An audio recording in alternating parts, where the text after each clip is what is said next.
जी दुलबा, हमारा अगला सवाल जिसमें 2 अशार आपको दिए गए थे। 10 नंबर का ये सवाल है जिसमें 1 नंबर का नज़्म का उन्वान है हमद, 1 नंबर शायर के नाम का अमीर मेनाई और 8 नंबर की तशरीह है। तरीकाकार इसका बेटा यही है कि आपने नज़्म के अशार की तशरीह मजमूई करनी है, यानी दोनों अशार की तशरीह एक साथ करनी है, अलग अलग नहीं करनी। और मफहूम की हेडिंग या सुर्खी देने से बहुत बेहतर है कि आप तशरीह की सुर्खी दें और आप जो आपने मफहूम में 2 सतरें लिखनी है वो आप तशरीह के अंदर लिख दें। जहाँ तक इस बात का ताल्लुक है कि शायर का तारुफ या शायर की तारीफ या उसके कलाम की खसूसियात बनाने के लिए बेटा 2 सतरें काफ़ी है, इससे ज़्यादा बताने की ज़रूरत हरगिज़ नहीं है।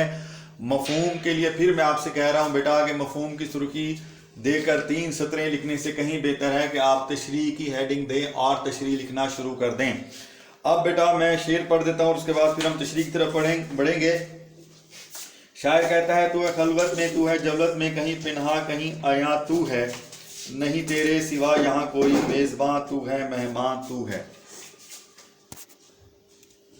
जी बेटा, खलवत कहते हैं तन्हाई को और जलवत कहते हैं महफिल को। पिन्हा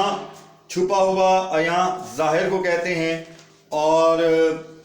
मेज़बान जाहिर वो होता है जिसके घर कोई जाता है और जो मेहमान की खातिरदारी करता है, और मेहमान उसका जो है मतजाद है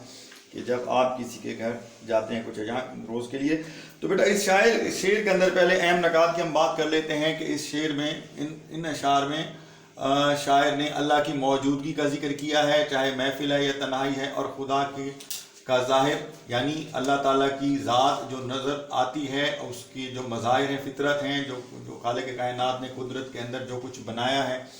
कि कायनात के हर एक ज़रे से हम अल्लाह की ज़ात को पहचानते हैं, और वो पोशीदा भी है, यानी अल्लाह ज़ाहिर भी और पोशीदा भी है। और बेटा इसके अंदर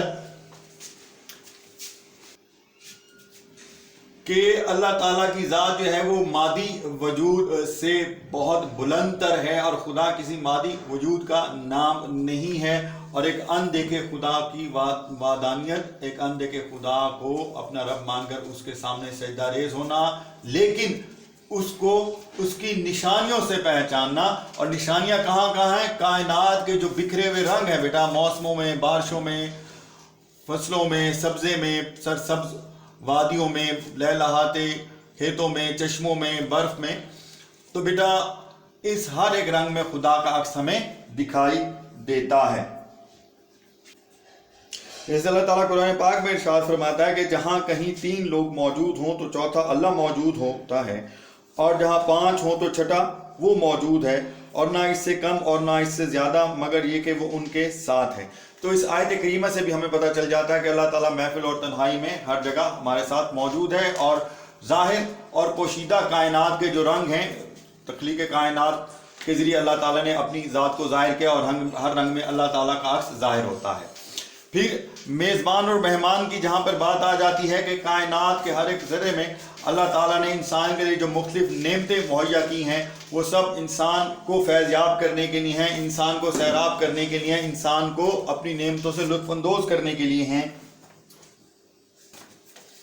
और यहाँ पर शायर ने मेज़बान और मेहमान का लफ्ज़ इस्तेमाल करते हुए सनत तज़ाद का इस्तेमाल किया है, और अल्लाह की अज़मत को वाज़ेह और मज़ीद बयान करने के लिए उसने ये कहा है कि अल्लाह ताला जो है वो जहाँ मेज़बान है, तो वहीं जहाँ पर मेहमान की बात आ जाती है। तो बेटे यहाँ पर एक बात याद रखिएगा कि क़यामत के दिन अल्लाह ताला इंसान से पूछेगा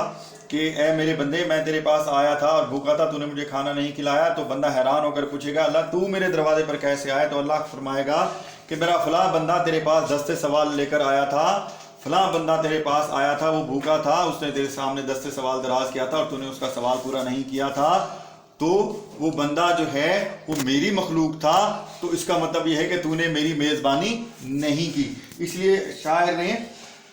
कहा है एक जगह कि दिया दिखाई मुझे तो उसी का जलवा मीर, दिया दिखाई मुझे तो उसी का जलवा मीर, पड़ी जहां में आकर नजर जहां मेरी।